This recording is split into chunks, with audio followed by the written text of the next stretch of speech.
The need for stability in capital of some investment and brokerage firms is now more critical if Uganda's securities market, with a capitalization of nearly 24 trillion shillings, is to expand. Key challenges I think we're facing as an industry is the level of capitalization of our intermediaries.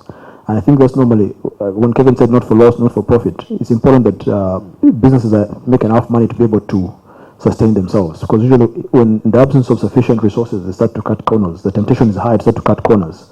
And that normally is a symptom of just lack of support of sufficient financial resources. An integrity-centered discourse as a tool for capital mobilization has been convened in Kampala by the Chartered Institute of Securities and Investment. There's an interesting example at the moment with a fund manager in the UK, Neil Woodford, who's a well-known fund manager. Some fund managers are anonymous and behind the scenes, but this guy is actually pretty well-known. He set up his own fund. He attracted lots of money from some of the big, well-established wealth managers. And what's been coming out in the last few months is that his big flagship fund has run into trouble.